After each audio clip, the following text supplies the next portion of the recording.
নমস্কার বন্ধুরা, কুকিং মিতার পক্ষ থেকে সকলকে স্বাগত।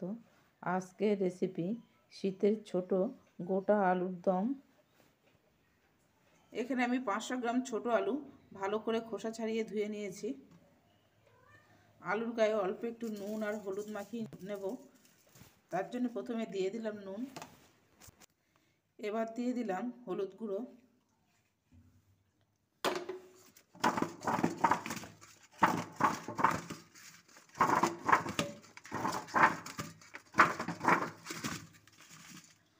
নুন হলুদ মাখিয়ে নেওয়া হয়ে গেছে। গ্যাস জেলে কড়াই বসিয়ে দিয়েছি। এবার দিয়ে দেব পরিমাণ মতন সাদা তেল। তেল গরম হয়ে গেছে, এবার তেলের মধ্যে আলু ছেড়ে দেবো।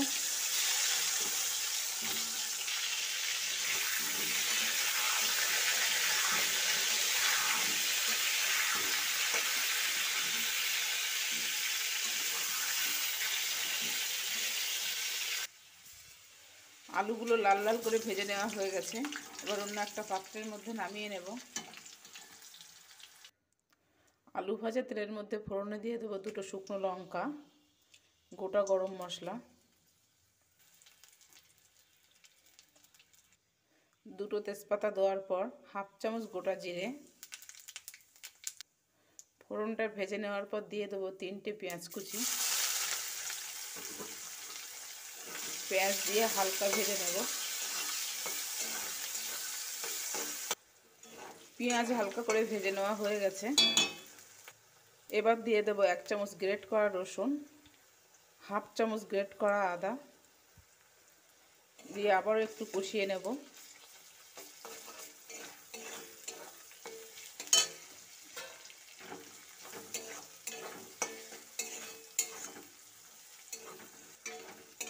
একটু কষিয়ে নিয়েছি। এবার দিয়ে দেব 2টো টমেটো বাটা, আর দিয়ে দেব বেশ কিছুটা কড়াইশুঁটি দিয়ে ভালো করে মিশিয়ে নেব।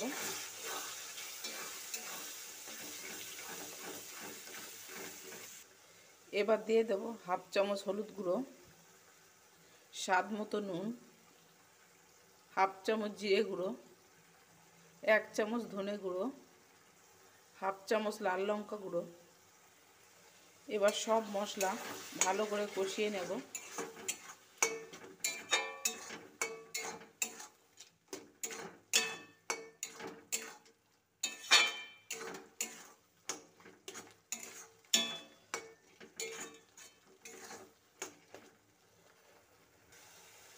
সব উপকরণ ভালো করে কষিয়ে নিয়েছি।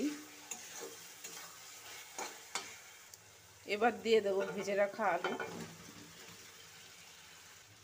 আলু দেওয়ার পর আবারও একটু কষিয়ে নেব।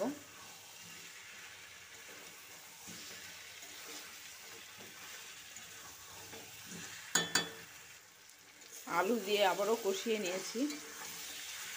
এবার দিয়ে দেব পরিমাণ মতো গরম জল।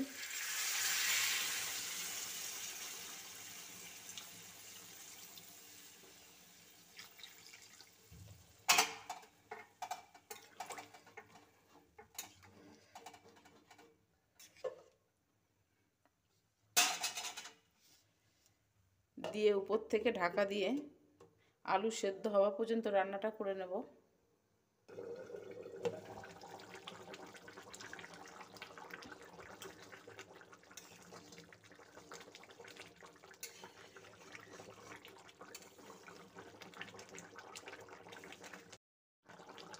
আলু খুব ভালোভাবে সেদ্ধ হয়ে গেছে।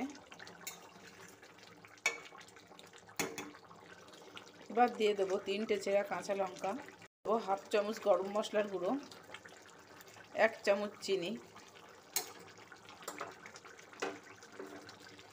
দিয়ে আবারও ভালো করে মিশিয়ে নেব।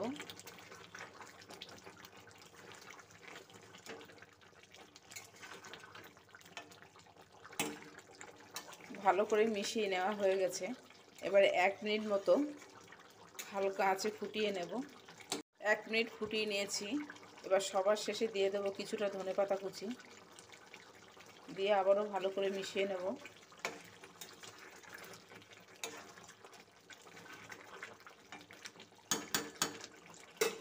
এবার গ্যাসটা অফ করে দেব। এবার ঢাকা দিয়ে রাখবো 5 মিনিটের জন্য। আজকের রেসিপি যদি ভালো লাগে তাহলে একবার ট্রাই করে দেখতে পারেন, আর আমার চ্যানেলটি সাবস্ক্রাইব করে নেওয়ার অনুরোধ রইল। আজকের মতো এই পর্যন্ত, ফিরে আসবে নতুন কোনো রেসিপি নিয়ে।